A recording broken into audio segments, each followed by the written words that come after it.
Okay, so it's live now. I'm gonna start the meeting.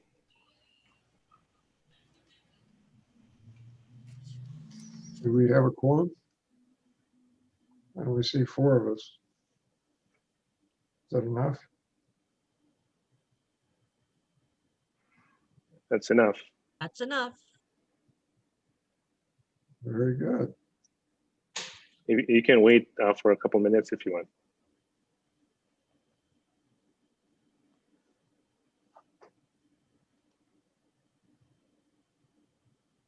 Let me read the intro to the meeting. This meeting will proceed as a teleconference in compliance with waivers to certain Brown Act provisions under the governor's executive orders in response to the COVID-19 state of emergency. The agenda provides members of the public the ability to provide comment when participating via Zoom video conference or Zoom via phone by either clicking the raise hand button from the Zoom browser or Zoom app, or for those on Zoom via phone, they can also raise their hands by pressing *9. Comments and testimony are limited to 3 minutes.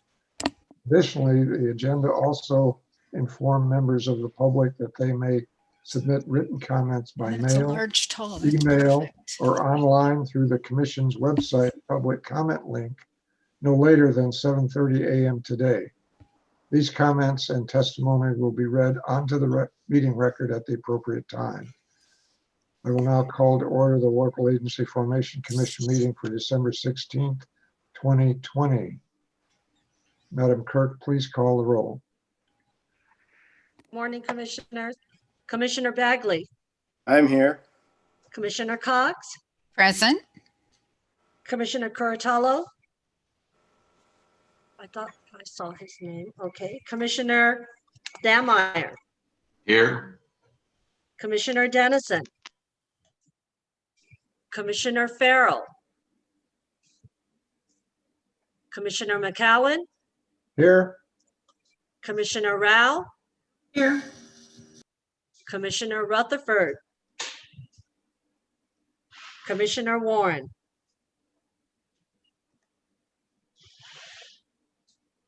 Do we have a quorum? Yes, we do. Very good. She says, Janice Rutherford just sent me a message saying, are you on into the closed session yet? I'm on music hold. Correct. I haven't opened that up yet. I can, though. I think she's probably already in closed session or trying to. Would you make sure you're muted, and please join me in the Pledge of Allegiance.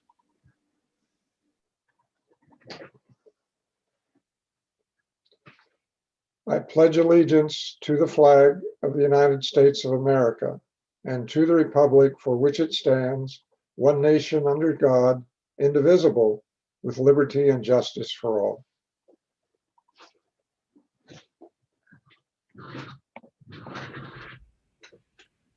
Chair McCollum, this is Dennison. Hello, Dennison. Good morning. I just wanted to let you know I was also set for the closed session. I apologize for the delay. No problem. No problem. We're glad to see you. And Aquanetta Warren is here. I'm here. Am I in the right section? I'm trying to figure this all out.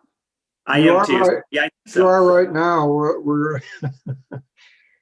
we're going to be going into closed session in a minute. Oh, okay. Point of order, Mr. Chair and Paula, do we have to go through the viewing and listening instructions? We did that. Oh, my apologies. Sorry. I believe it's appropriate to do it now, and perhaps when we come back from closed session, as members of the public have the opportunity to provide comment on closed session items. I'm sorry, you want me to read that opening statement again? No. No. Yeah, we're not yet there on the public comment for the closed session. Yeah, we're not. We're just there. going into there. Yeah. Anyone present at the hearing who is involved with any of the changes of organization to be considered and who has made a contribution of more than $250 in the past 12 months to any member of the commission will be asked to state for the record the commission member to whom the contribution has been made and the matter of consideration with which they are involved. Are there any such declarations? I see Paige Gosney has her hand up. I don't know who that is. That's probably comments for the closed session, Mr. Chair. Okay. Before we move to the closed session item, you will recall because of an error on the agenda at the last month's meeting that prevented the public from accessing the virtual meeting, the commission terminated the meeting and moved all items from the November 18th, 2020 agenda to today's agenda. Would legal counsel now state the item on closed session? Yes, the item for closed session is conference with legal counsel for significant exposure to litigation pursuant to Government Code Section 54956.9D2 for one potential case. Be appropriate if there are members of the public who want to speak on the closed session I'm item. going to call that, please. Okay, sure. Madam Clerk, are there any written public comments on the closed session item? None received. If anyone in the public wishes to speak on this item, please either click the raise hand button, or for those on Zoom by a phone, please raise your hands by pressing *9. I see one hand raised, Paige Gosney. You're Morning. unmuted. Good morning, Mr. Chairman. Can you hear me? We can hear you. Thank you. Good morning, Mr. Chairman, members of the commission. My name is Paige Gosney, and I represent Montecito Equities, which is the applicant for LAFCO 3188A, or the Spring Trails annexation that was approved by the commission in October of 2019. I'm here to speak with you regarding the closed session litigation item that was just identified by LAFCO counsel. As you recall, the annexation was approved subject to several conditions, including a condition number 4, which required the city of San Bernardino, a third party unrelated to Montecito, to adopt a resolution of its intent to annex the so-called island area that was created as a result of the Spring Trails approval within 1 year. Now, per condition number 4, the certificate of completion for the annexation would be held in abeyance until the city council adopted this resolution of intent.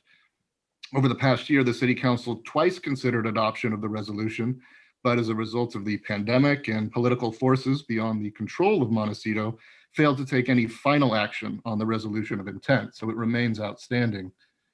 On November 9th, the executive officer, Mr. Martinez, adopted LAFCO resolution number 3317 on behalf of the commission, making determinations that the Spring Trails annexation was terminated based upon the city council's failure to adopt the resolution of intent. Now, at no point did the LAFCO commission delegate to the executive officer the authority to adopt this particular resolution on its behalf. The Cortese-Knox-Hertzberg Act, or the LAFCO Act, specifically provides that any person affected by a resolution adopted by LAFCO and making determinations may file a written request for reconsideration of the resolution within 30 days after adoption. Now, on receipt of the timely request, the executive officer has a mandatory statutory duty under Government Code Section 56895 to place the reconsideration request on the agenda at the next scheduled LAFCO meeting. The executive officer has no discretion to pick and choose which resolutions will be granted reconsideration and which resolutions will not. On November 20th, Montecito filed a timely written request for reconsideration of resolution number 3317.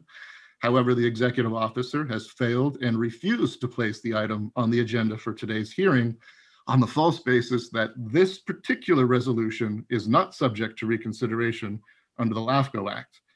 The executive officer's actions are inconsistent with his legal obligations under the LAFCO Act and beyond the scope of the authority delegated to him by this commission.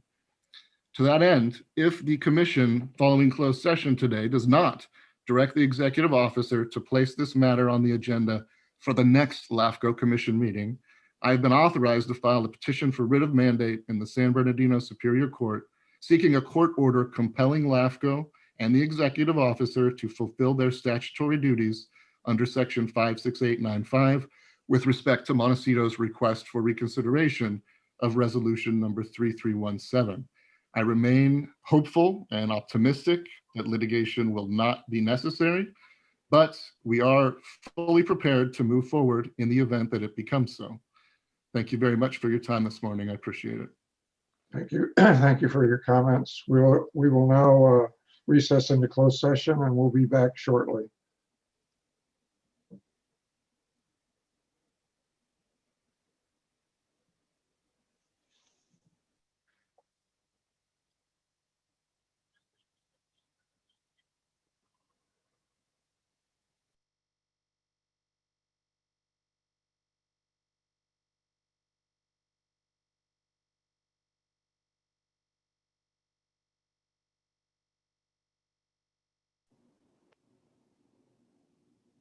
I'm trying to, anybody there? I'm trying to get in there.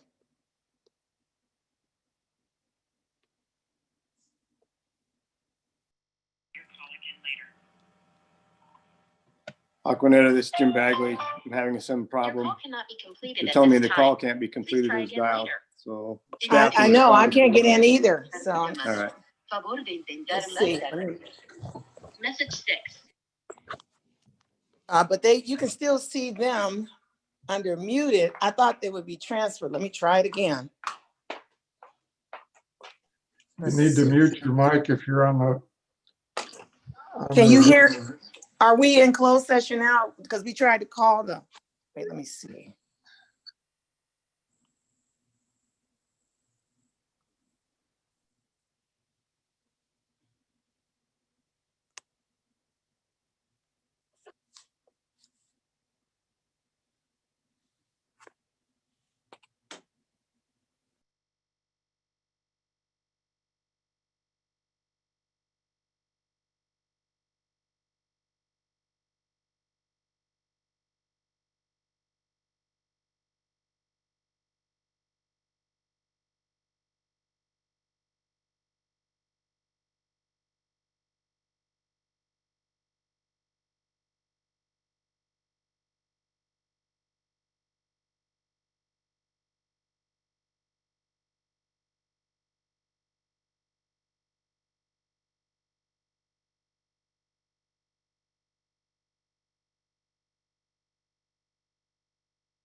What's the commission's pleasure on this item? Oh, Commissioner McAllen, you are on the Zoom. You need to mute your Zoom.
Let's see who's back, who's not back.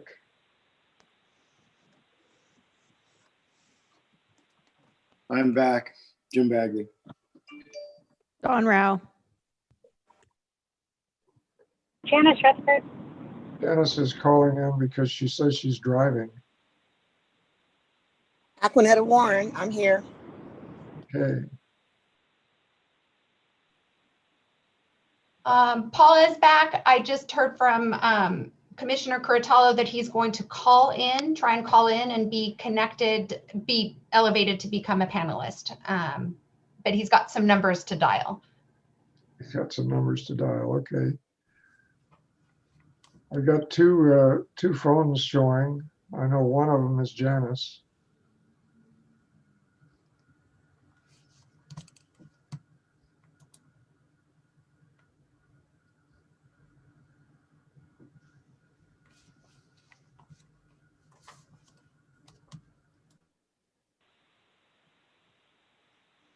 Is Mr. Cartello with us yet?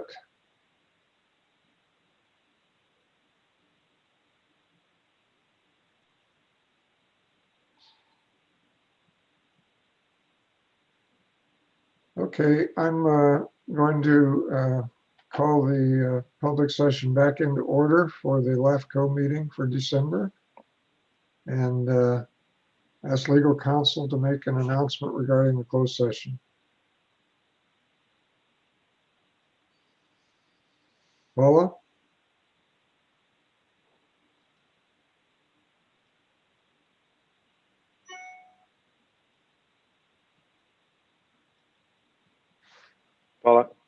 Paula? Legal counsel will now make an announcement regarding the closed session. Mr. Chair, this is Steve Farrell. I just saw Paula leave the Zoom session. For some reason, she was, oh, there she is. She's on. Paula, you're on mute.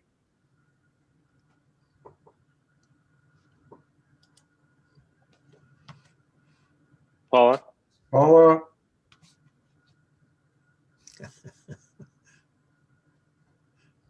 It's like she can't hear us. Paula? Paula? Paula, can you hear us?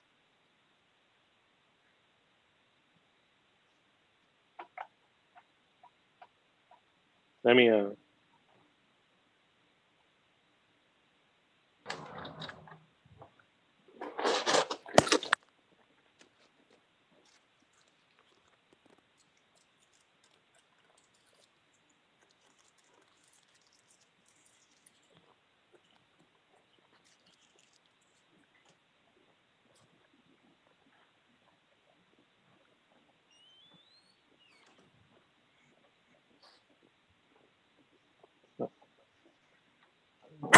she has some difficulties with her mic. Paula, can you hear us? Paula? Sam, can you ask Yeah. her to call in on the phone?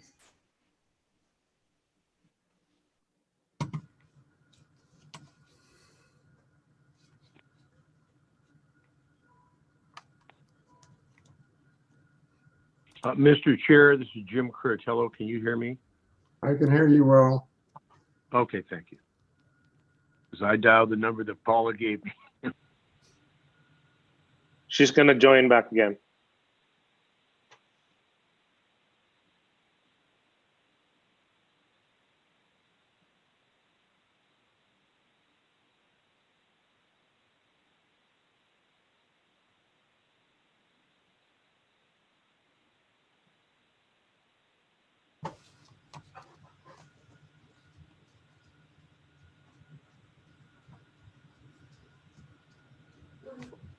I can hear everybody.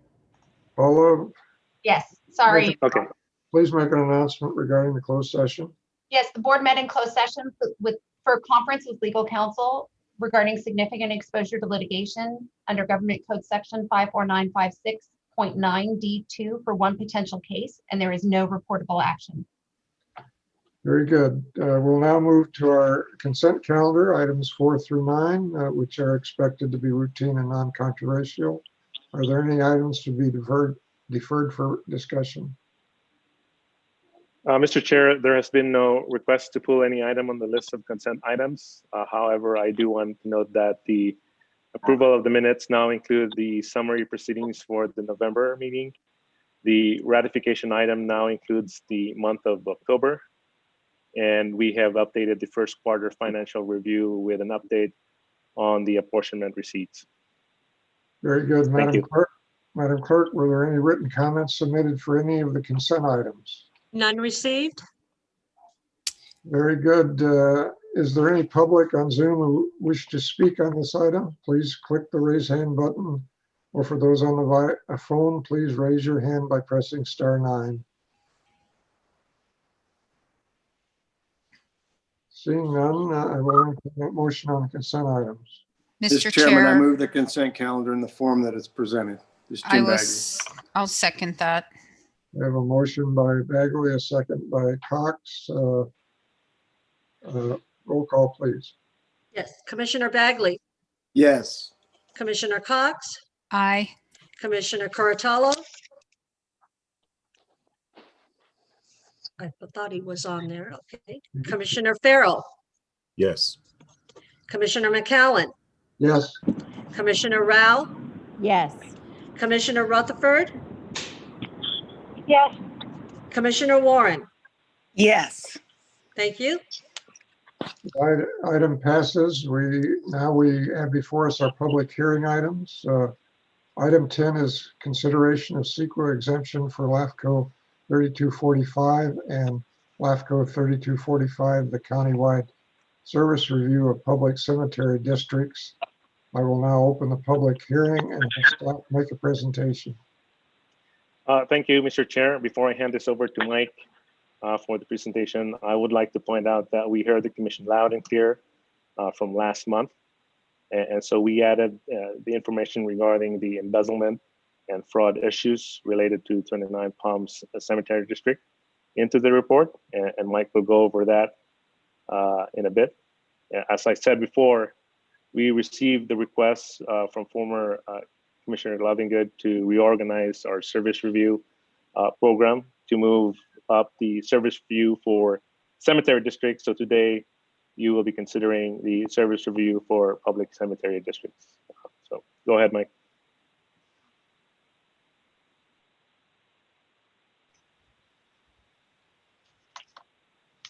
You're on mute, Mike. That is 2 months in a row I made the same mistake. So let's hope we don't get a trifecta there. So the joke in the office was that I'm just going to press play from the November hearing and then we're going to take a break. But that's not the case. So this is the service review for public cemetery districts. And as Sam said, this was a special request service review. And the presentation that I'm going to give will condense it a bit from the prior months, but participants were not able to hear anything. So unfortunately, or fortunately, you're getting everything all over again. This is our second round. So our second round is a bit different than the first round. The first round was by community, say Apple Valley, Barstow. This is now by service. We had a couple of special studies in the first category. Our second category, we did some pretty heavy, weighty service reviews, countywide water, wastewater, and fire. Those are all probably totaling, I think, 1,800 pages and 4 or 5 hours of presentation, which is not happening today.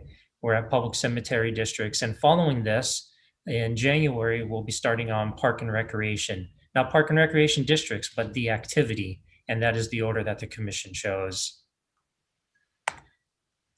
We are looking at public cemetery districts, so not public cemeteries. There are a handful of public cemeteries in this county, actually quite many, but they are different than cemetery districts. So districts are pulling property tax to fund their operations in part.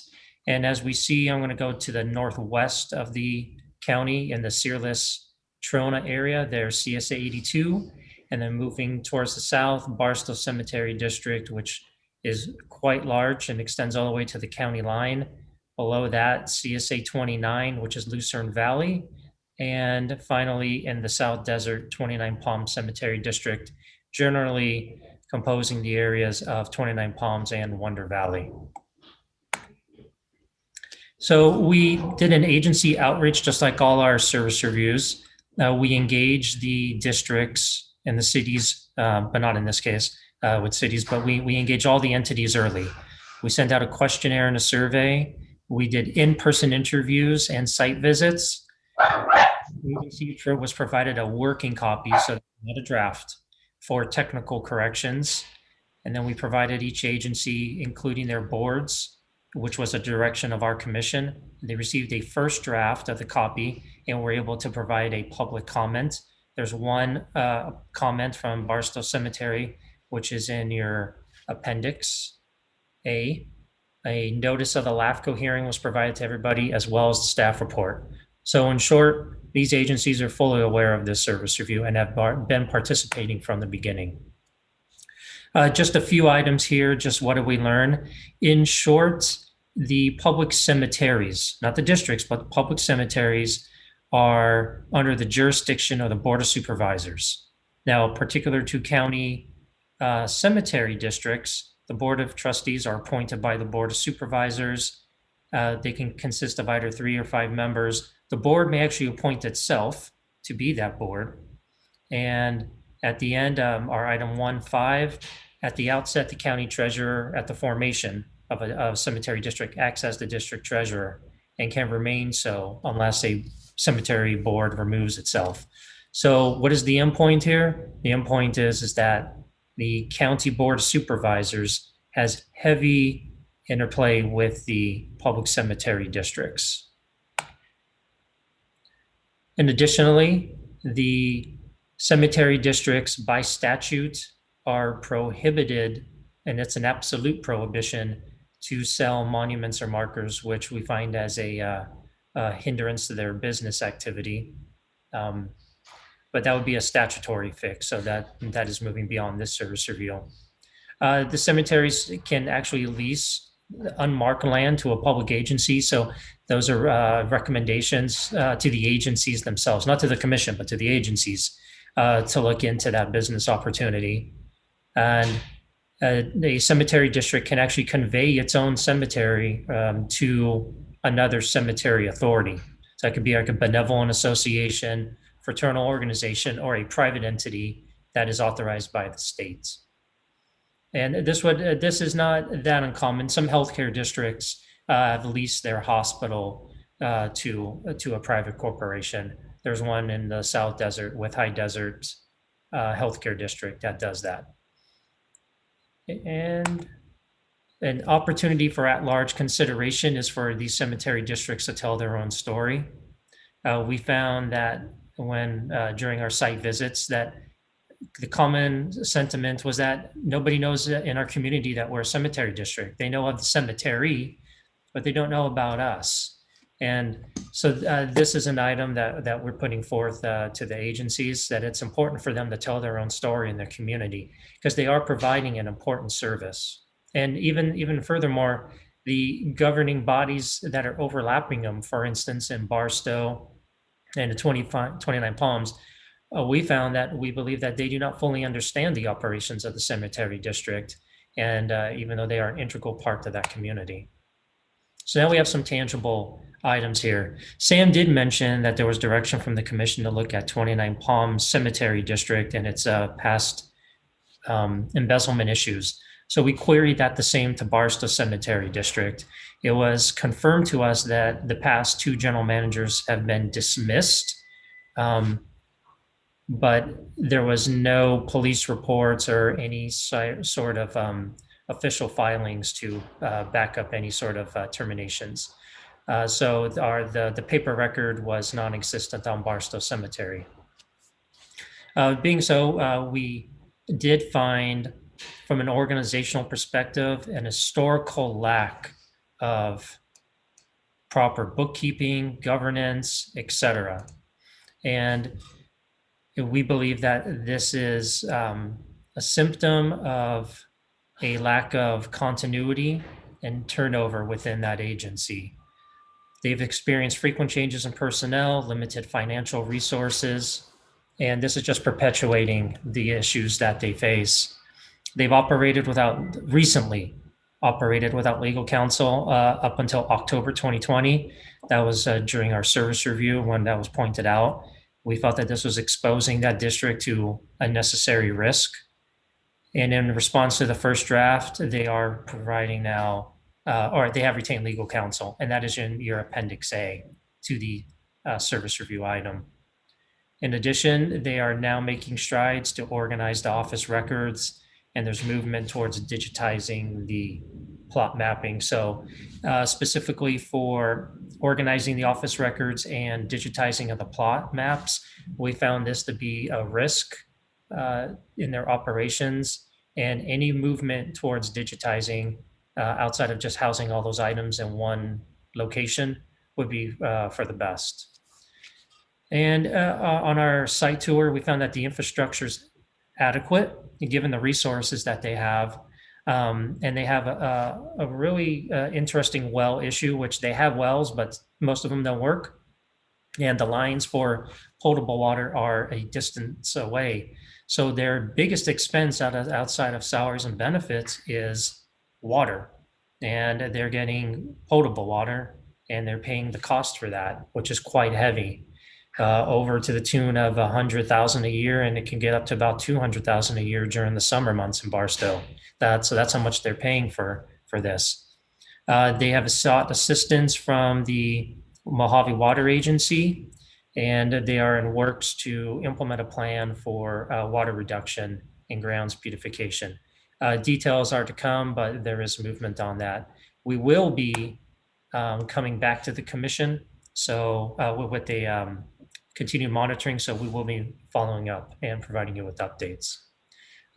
Their most recent audit is still from 2016-17. That is not acceptable to LAFCO staff, and we're presenting that to the commission. Their general fund is operating at a running deficit. So we've counted at least 4 years of this running deficit. That means they're using reserve monies. In 2013-14, the grand jury pointed out a number of systemic issues. LAFCO brought this to the commission at that time. The grand jury instructed LAFCO staff as well as the county auditor to go through I don't want to necessarily call it a training, but a session with the district outlining statutory responsibilities and items that could be cleaned up. They satisfied the grand jury's concerns. However, those issues have now returned. When you have that much turnover in terms of the board as well as the staff, the mechanisms for continuity are not in place.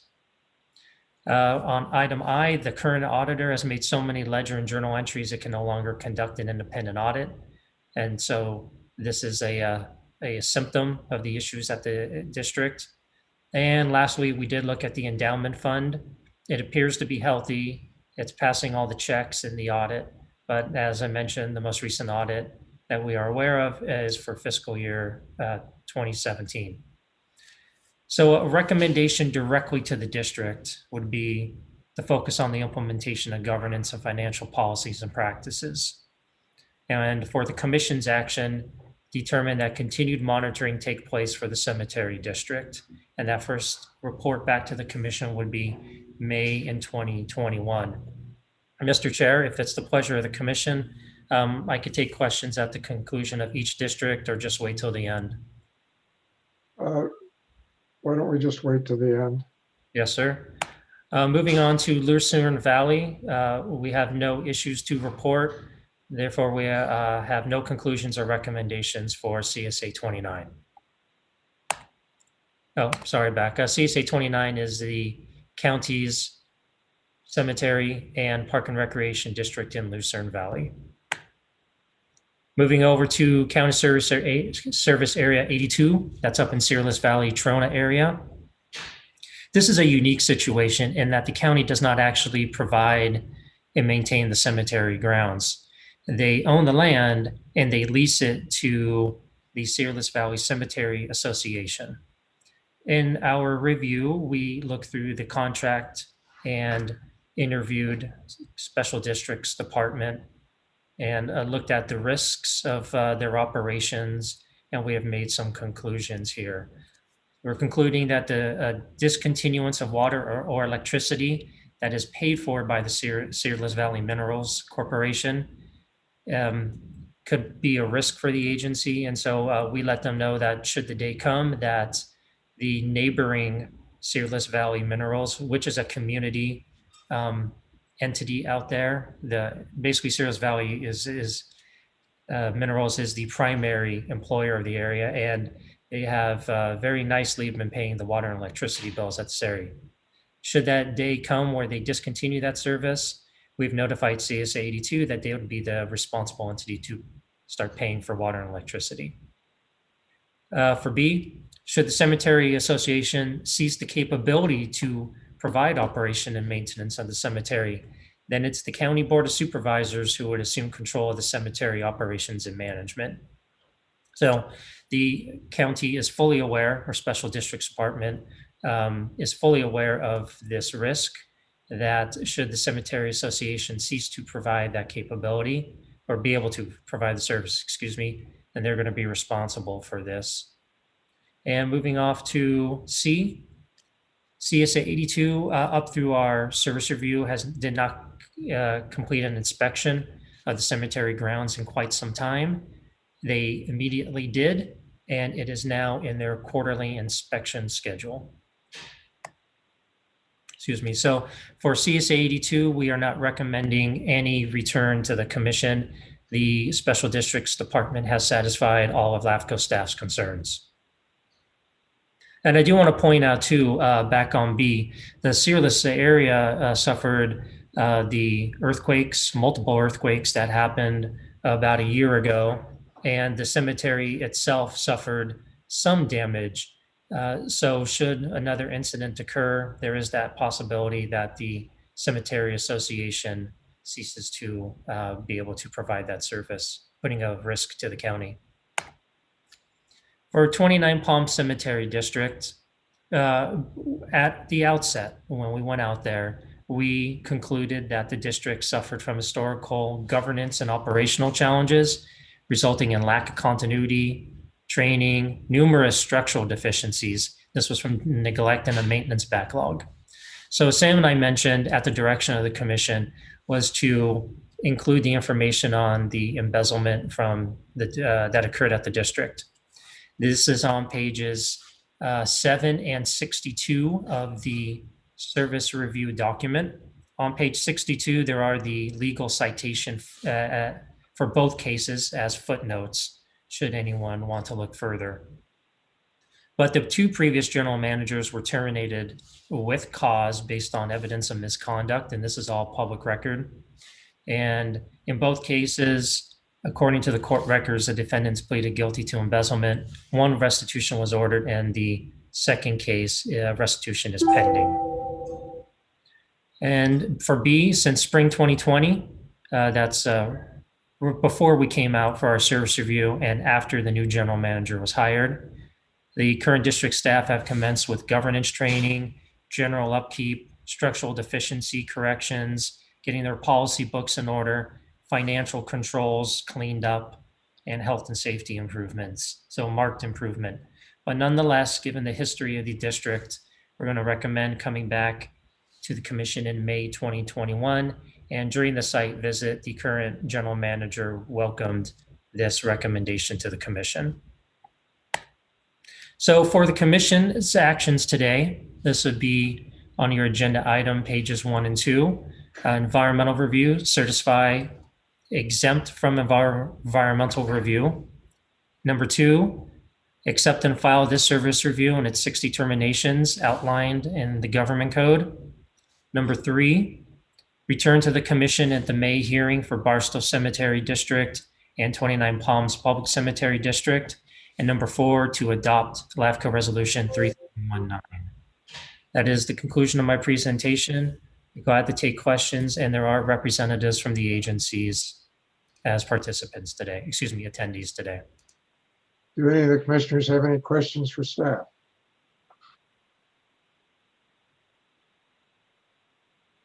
Mr. Chairman, I have questions, but I'd like to hear from the agencies before I ask those questions. They may be answered. No problem. Are there any of the affected agency wishing to speak? Barstow Cemetery District, anybody? We have a raised hand for 29 Palms. Barstow is not wanting to speak. Very good. Go ahead, 29 Palms. Unmute. Good morning. Good morning. This is Emily Helm. I'm the new general manager here in 29 Palms Public Cemetery District. I say new, but I've been here since January of 2020, so almost a year. And my only thing I would like to ask LAFCO is if you could expand upon how it was noted that we don't understand the role of what a cemetery district does within our community. And then when LAFCO points out a discrepancy, do they provide suggestions to rectify that particular issue? So in this case, what would be some type of advice that we could get in being able to understand our role within the community? Staff? Yes, I'll take that question. And then if Sam has anything to follow up. The point that we're making is that at the initial site visit for both Barstow Cemetery District and 29 Palm Cemetery District is that the community itself, not the cemetery community, but the communities that they provide the service in, Barstow and 29 Palms, that the population in general did not really know that there is a district, and that the interplay between the district and the community in terms of getting potential board of trustees to run was lacking. And this is a service that not everybody knows about. It's not out front. It does take footwork amongst the people at the agencies, the board of trustees and the general manager, to advertise their agency. It's not that they have to, but this is a service. It's not a city. It's not a water district or a fire district where those meetings are more attended. You're getting rate notices. If it's a water district, you get a water bill. And I can go on a bit about the public nature of those districts. A cemetery district is there when you need it or when you desire to take a visit. But even if you do either of those, you really don't know about the agency, other than if you happen to take a look at your tax bill, you may see their name on it, but most likely not, because it's a share of the 1%. There's not a special tax. So for the most part, the people don't know about the cemetery district. For example, in Barstow, when you pull up to the gates, it's Mountain View Cemetery. It's not the Barstow Cemetery District. And so when governance challenges come about, if the community doesn't know about the district, then the help that it can potentially receive may not be there. So for a direct suggestion on what to do, that's up to the agencies themselves to provide that groundwork, to attend the meetings. As far as I understand now, the city manager of 29 Palms is aware of the operations with the new general manager, the new board of trustees, and has taken a site tour. So those recommendations that we would have for the agency, seems as if 29 Palms has already done it. Okay, thank you. Any other comments from 29 Palms? No, that was my only question. Thank you. Very good. How about the County Special Districts Department? Anybody from there wants to speak? Seeing none. Madam Clerk, were there any written comments submitted for this item? None received. Very good. Any public on the Zoom who wish to speak on this item, please raise the hand or click on the raise hand button. And for those via phone, please raise your hand by clicking *9. Seeing none, I will close the public hearing and bring it back to the commission for deliberation and action. Mr. Bagley, you had some comments or questions. Yeah, thank you, Mr. Chair. I'm concerned with the Barstow district, the fact that their audits haven't been completed since 2017.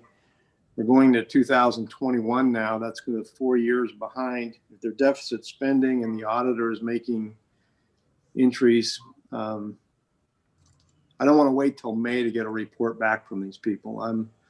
If I sound a little impatient, we get this from other agencies. This is a very small agency. There's absolutely no excuse not to have these audits done. They do have a budget. If they have to hire professional people outside the agency to get these things done, they have a fiduciary responsibility to the public to be accountable for their funds. It's absolutely outrageous that we're going into 4 years without an audit. So I'd like to recommend that this come back to for LAFCO for consideration no later than February, and there should be a direction to that agency that we need to see these audits and some sort of fiscal accountability from them saying that they're making progress. Number two, and this is for both agencies, 29 Palms and Barstow. 29 Palms, unfortunately, has had a history of malfeasance with their executive officers. But it's not just a failure on the executive officers, it's a failure of the board to do their duty. And I hope there are board members listening tonight or today. It's incumbent upon the board to be fully accountable for the status of the agency funds at all times. It's just an essential part of what you do. And I understand people get appointed to these things, but LAFCO and other agencies, we do make available ethics and special governance training to you.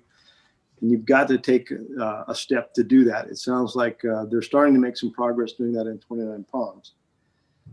This accountability isn't a license to micromanage the agency, but it is a mandate to institute safeguards in the agency, including 2 signatures on salaries, one or on checks. One should be a board member, and at least monthly financial accounts.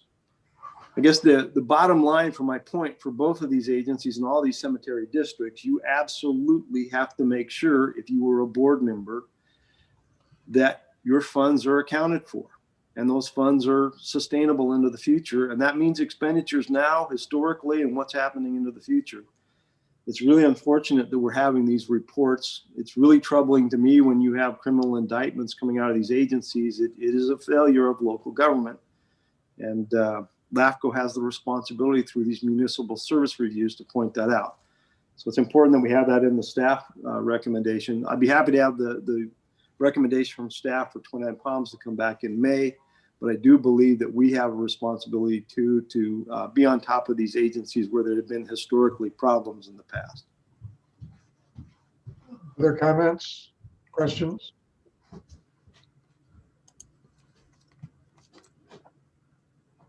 Seeing none, is there a motion on the item?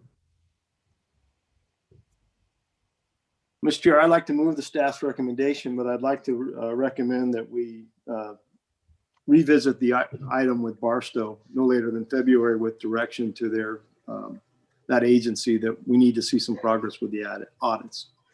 Mr. Chairman, I'd like to second that motion. Very good. We have a motion by Bagley and a second by Warren. Madam Clerk, would you call the roll? Commissioner Bagley, Yes. Commissioner Cox, Aye. Commissioner Curatello, Commissioner Farrell, Yes. Commissioner McCowan, Yes. Commissioner Rao, Yes. Commissioner Rutherford, Yes. Commissioner Warren. Yes. Thank you. Item passes. I will now go to the public hearing item number 11. Item 11 is consideration of CEQA exemption for LAFCO service contract number 457 and review of LAFCO service contract number 457. I will now open the public hearing and have staff make a presentation. Thank you, Mr. Chair. The City of Fontana, on behalf of the property owner, has submitted an application for commission review, requesting authorization to extend sewer service outside its corporate boundaries as required by law. The agreement relates to a single parcel, APN 0229072231. That's generally located on the east side of Elect Street between Foothill Boulevard and Arrow Route within the City of Fontana's western sphere. With regards to the service to be provided, the city's application indicates that the proposed residential complex will be served through a lateral connection to the existing 20-inch sewer main in Ilex Street. City has identified an estimated cost of approximately $7,800 for the extension of sewer service. In addition, the property owner will bear all costs for the improvements needed to extend sewer service to the parcel. For environmental review, as CEQA lead agency, the Commission's environmental consultant, Tom Dodson, has indicated that the review of LAFCO service contract 457 is statutorily exempt from CEQA, and this recommendation is based on the finding that the Commission's approval of the service agreement does not have the potential to cause significant adverse impact on the environment, and therefore the proposal is exempt from the requirements of CEQA. Staff has reviewed this request for the provision of sewer service by the City of Fontana outside its boundaries against the criteria established by Commission policy and state law. The parcel to be served is within the sphere of influence assigned the City of Fontana and is anticipated to become part of the city sometime in the future. The proposed development requires that it receive sewer service from the City of Fontana, and staff supports the city's request since its sewer facilities is adjacent to the anticipated development. Staff recommends that the Commission take the actions, approve LAFCO service contract 457 by taking the actions on page 1 of the staff report, which is also on the display. Certify that LAFCO service contract 457 is statutorily exempt from CEQA, and direct the executive officer to file the notice of exemption. Approve LAFCO service contract 457, authorizing the City of Fontana to extend sewer service outside its boundaries to APN 0229072231, and adopt resolution 3320. That ends my presentation. I'll be happy to answer any questions at this time. Excuse Do me, any Mr. commissioners have Chairman. any questions for staff? Yes, Mr. Chairman, this Yes. is Commissioner Warren. Aquanella? As you are aware, I serve in Montana. To my knowledge, I don't have to recluse myself from this vote. That's correct. You don't. Thank you. Other comments or questions?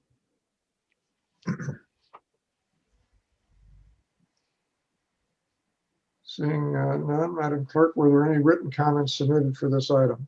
None received. Is there any public on Zoom who wish to speak on this item? Please click the raise hand button. Or for those on the phone, please raise your hand by punching *9. Seeing none, I will close the public hearing, bring it back to the commission for deliberation and action. Is there a motion? Mr. Chair, this is Commissioner Rutherford. Be happy to move the staff recommendation on the agenda. I will second that motion. We have a motion by Rutherford and a second by Cox. Madam Clerk, would you call the roll? Commissioner Bagley, Yes. Commissioner Cox, Aye. Commissioner Curatello, Commissioner Farrell, Yes. Commissioner McCowan, Yes. Commissioner Rao, Yes. Commissioner Rutherford, Yes. Commissioner Warren. Yes. That item passes. Now we move on to our discussion items. Item 12 is a request for exemption from the Government Code Section 56133. Staff, a presentation, please. Thank you again, Mr. Chair. In September, the City of Big Bear Lake Department of Water and Power, the DWP, submitted a request that the Commission determine that the agreement between the DWP and the Big Bear City CSD is exempt from the provisions of 56133. The agreement relates to the provision of water service to the Maple Hill sports fields, a public recreation facility with soccer and softball facilities. Staff outlined the exemption provisions and determinations related to the exemption request, that the agreement is between two public agencies, that the service are substitute for services already provided by the Big Bear City CSD, and is consistent with the level of service anticipated by the Big Bear City CSD. Therefore, LAFCO staff recommends that the service agreement between the DWP and the Big Bear City CSD related to the water service to the Maple Hill fields is exempt from LAFCO review. That ends my presentation. I'll be happy to answer any questions at this time. Any commissioners have questions of staff? Seeing none, Madam Clerk, were there any written comments submitted for this item? None received. Are there any public on Zoom who wish to speak on this item? Please click the raise hand button, and for those on the phone, punch *9. Seeing none, do we have a motion on this item? Steve Farrell will move the item. Mr. Chairman, I'm sure, does it need a motion? I'm sorry, go ahead. What'd you say? I thought the staff recommendation was it doesn't require commission approval. This is Paula. We need action by the commission to make the determination that the substantive approval of this is not required. Yeah, thank you, Paula. This is Jim Bagley. I'll second the motion of the circumstance for clarifying that. We have a motion and a second. Madam Clerk, would you call the roll? Commissioner Bagley, Yes. Commissioner Cox, Aye. Commissioner Curatello, Commissioner Farrell, Yes. Commissioner McCowan, Yes.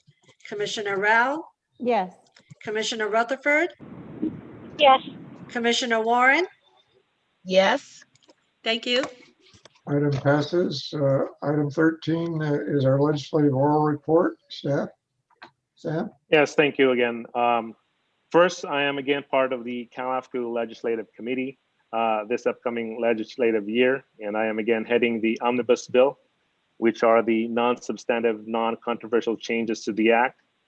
The committee has made recommendations to the LAFCO board regarding the omnibus bills. There are 7 changes that are being proposed this year, and the board supported those changes at their meeting early this month, and those have been forwarded to the Assembly Local Government Committee a few days ago. So I will be bringing that to you for your review in January. In addition to the omnibus bill items, the board also unanimously supported the movement of the protest provisions rewrite as a priority this year.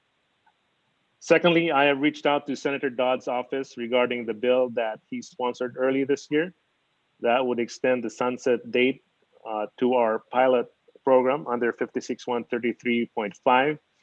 As you may remember, a lot of the bills were moved to next year due to the pandemic.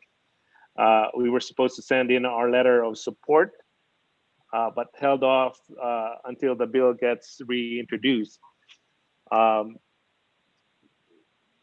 The legislature convened early this month, and Senator Dodd did reintroduce it last week as an urgency bill, SB 13. So I will be bringing that to you next month as well for your review. One thing that I heard is that NAPA is thinking of introducing additional language aside from just the extension of the sunset date. So if in fact NAPA is proposing changes, we need to fully understand what those changes are, which might change your position regarding the bill. Finally, San Diego LAFCO is trying to sponsor a bill, an amendment to section 56133E, subsection E, to explicitly indicate that the commission determines exemptions involving service contracts, just like our earlier item regarding the DWP and the Big Bear City CSD, where you make the determination that the agreement is exempt from LAFCO review. The Act is not explicit in making that determination. We have a local policy that states that you, the commission, make that determination. And so in fact, if San Diego LAFCO finds a sponsor for this bill, I will be bringing that to you hopefully also in January for your consideration and possible support. Now that ends my legislative oral report, Mr. Chair. Very good. Item 14 is your executive officer's oral report. Thank you. I just have a few things on my oral report. Staff report that was provided outlines the need to form that ad hoc committee, which will be meeting on Friday to go over the draft audit. And again, early next year to review next year's budget. Also on that report is the 2021 LAFCO calendar, including the proposed schedule for next year. And then we anticipate a big hearing in January, which will include the proposed annexation to the city of Fontana related to the I-15 logistics project, as well as an annexation initiated by the town of Apple Valley to annex the remainder of its North Triangle, which was a condition of approval of its previous annexation. Also, I do want to mention to the commission, as you may remember, in February of this year, the commission approved the formation of the Spring Valley Lake Community Services District, LAFCO 3233A, which was subject to the confirmation of the voters. That measure failed at the November ballot. Therefore, we will be issuing the certificate of termination for that proposal. I have one good news to report. Early this month, we received word that the Southern Region City member on the LAFCO board, Cheryl Brothers, will not be continuing on the board. And so her departure left an unexpired term on the board seat that the region needed to fill. Our very own Commissioner Warren stepped up to the plate and said she was available and willing. So the Southern Region members voted unanimously to nominate Commissioner Warren to be the new Southern Region city member on the LAFCO board. Although the board will have to officially consider her nomination at their January meeting. I want to congratulate Commissioner Warren on her new role as the upcoming board member on the statewide LAFCO organization. And on that note, I want to wish everyone a Merry Christmas. We'll see you all again in January. That ends my EO report, Mr. Chair. Thank you. Congratulations, Aquanetta. I'm glad you were able to step up and take that. You will definitely be good representative for us. Thank you. Now is commissioner comment time. Any commissioner have comments they would like to make? I actually have a question, Mr. Chair. Go ahead. On Sam's executive officers report, Sam, who makes up the executive committee now? Was Supervisor Lovingood on that committee? And so back early this year, we made a change on the practice that it would be the chair, the vice chair, as well as somebody that the chair nominates. And so Chair McAllen chose Commissioner Don Rao. So it'll be Commissioner McAllen, Commissioner Curtalo, and Commissioner Rao. okay, thank you. And I'd like to wish everybody a very Merry Christmas as we look optimistically to a better 2021. Thank you, Mr. Chair. Amen to that. Other comments from commissioners? Chair, I'd just like to wish everybody happy holidays too. Hopefully 2021 will be better. We'll get the vaccine and maybe we'll actually be meeting in person again sometime in the near future. Happy holidays to everyone. Let's hope. Thanks. Mr. Farrell? yes, something I just noticed as we were looking at this report for the calendar for next year has us closed and dark in February. And I believe we just passed a resolution to get a report back on the Barstow or on the cemetery, but should we change that to March and so that we're not, so we can keep our dark February session? Just an observation as I was thinking about it while we were voting on it. That sounds reasonable if we're going to be dark in February. We'll just we'll just move it on in March. All right. In that case. All right. I just noticed it, so thank you. And yes, happy holidays to everybody as well. Hopefully we'll be off this Zoom eventually, but I don't anticipate that too soon. Thank you all. Jim, does that change it? Okay. Well, my recommendation come February was just to accelerate the process with Barstow. I mean, it's just ridiculous that we have this and we need to be a little more tenacious about getting these audits done. If there's not going to be a meeting in February by necessity, March is fine with me. But Sam, if you say you have a busy agenda in January, if we happen to schedule in February, it's really important that we get some accountability here as soon as possible. But March would be a practical reality. No, possible. yeah. And this is general counsel. I think that from my perspective, the action taken by the commission can stand as written. We'll just bring it to the next possible commission meeting. That's excellent. Thank you. Other comments? Seeing and hearing none, I will. Steve, you have your hand up. You want to speak again? No, I'm sorry. That was for my previous. Thank you. Okay. I want to extend everyone a very Merry Christmas and a healthy and prosperous New Year. I too look forward to a new year when we've got the vaccine and we're able to meet again in person. I miss seeing you all in the flesh, if you will. Seeing you on this Zoom stuff is not as good as being there in person. You know, we're social beings and we need to be able to associate with each other. So I'm looking forward to returning to normal as quickly as possible and hope that our governing authorities will allow that to happen. And I pray that the county's lawsuit will be heard and that will be adjudicated in our favor. And with that, then, I will bring it to item 16, which relates to comments from the public on items within the subject matter jurisdiction of LAFCO that are not on the agenda. Madam Clerk, are there any written comments submitted for comments from the public? None received?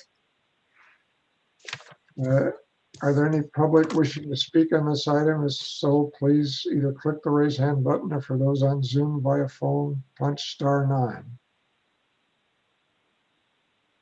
Seeing none, if there's no other business coming before the commission, we stand adjourned. Yeah, Merry Christmas to everybody. Hope to see you in the new year. Bye-bye, everybody.